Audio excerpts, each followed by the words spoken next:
अस्सलाम वालेकुम, hello and welcome. अक्सर हम ये बात देखते हैं कि गर्ल्स को बोला जाता है कि सेल्फ ग्रूमिंग बहुत ज़रूरी है। उसकी वजह से आज या तो एक लड़की बिल्कुल भी ग्रूम नहीं कर पा रही होती और या बिल्कुल ही एक्सट्रीम पे के हज़ार किस्म की चीज़ें तो प्रोडक्ट तो वो एक दिन में यूज़ कर रही होती है। उसको पता भी नहीं होता कि क्या चीज़ उसके स्किन के लिए अच्छी है क्या नहीं है। और जो नहीं कर रही वो कहीं ना कहीं लेज़ी होती है या अफोर्डेबिलिटी का मसला होता है या उसको शौक़ नहीं होता। बेस जो होती है ना वो कॉन्फिडेंस होती है। और हम अपनी लड़कियों को इतना टोक टोक के बचपन से, क्योंकि बनाव सिंगार अल्लाह ताला ने एक लड़की की नेचर में रखा है। क्योंकि आप खुद नोट करते होंगे अगर जिस घर में बेटी है कि जब वो छोटी सी होती है, जब से उसको चीज़ों को बना के रखना, संवार के रखना, अपने आप को ग्रूम करना, लिपस्टिक लगाना, मेकअप करना, चूड़ियाँ पहनना, कपड़ों का शौक़, हर चीज़ का शौक़ उसमें पैदाइशी है ना। अल्लाह ताला ने उसकी फितरत ऐसे बनाई है।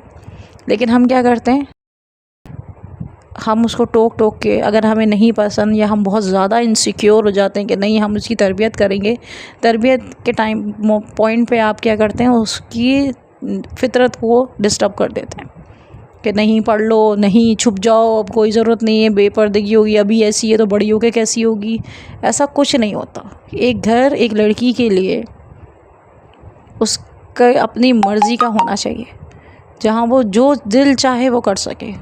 लिमिट ज़रूर रखें, सही गलत ज़रूर बताएं, लेकिन बताते रहें, उसको रोकें नहीं, उसकी मेंटल ग्रोथ को रोकें नहीं। क्योंकि जो चीज़ आज आप रोक देंगे तो कल उसकी वजह से उसको क्या क्या फेस करना पड़ेगा आपको नहीं पता।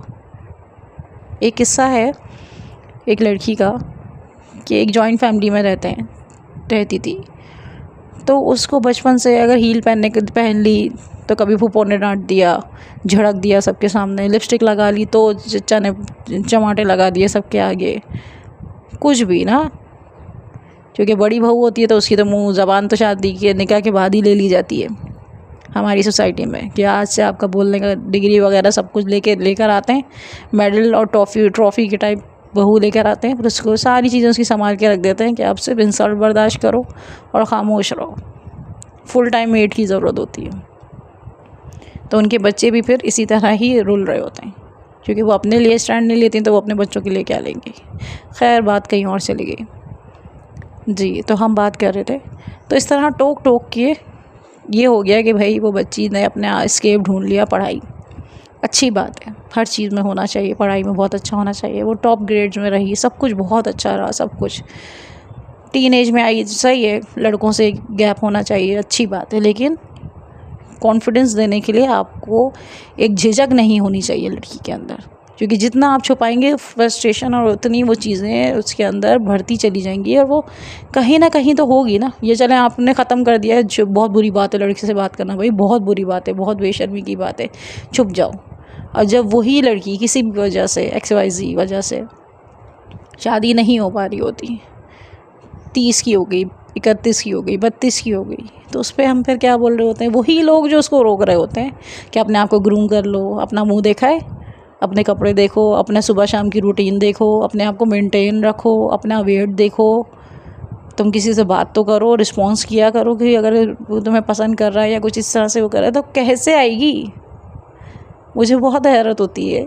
इसका ये मतलब हरगिज़ नहीं है कि कोई अफेयर्स चलाएं आप या कुछ ऐसा करें, लेकिन एक लिमिट में रह के आपको रिस्पॉन्स करना आना चाहिए।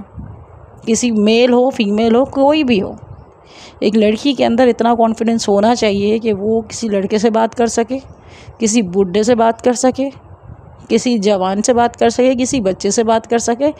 उसको जेंडर रिस्ट्रिक्टेड मत करें, उससे कुछ नहीं होता। आगे जाके उसी के लिए प्रॉब्लम्स होती है। फिर वही घर के माँ बाप भी स्पेशली ये बोल रहे होते हैं कि भाई तुम पसंद ही कर लो। क्यों? क्योंकि जब वो उस एज उसकी रही ही नहीं, वो तो हम सोचते हैं, खैर ये तो खैर फजूल दिमागी फतूर हैं कि एज नहीं है, होने वाली चीज़ कभी भी होती है।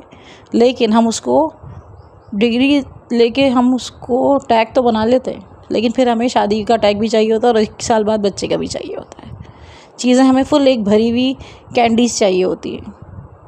तो इस तरह मत करें, अपनी लड़कियों को इंसान समझें और उनको आज़ादी से पालें, घर में आज़ादी दे के पालें, सही गलत बताते रहें, आप खुद सही गलत करते रहेंगे, बच्चे खुद आपके अमल से सीखेंगे, आपके बोलने से कभी नहीं सीखेंगे। और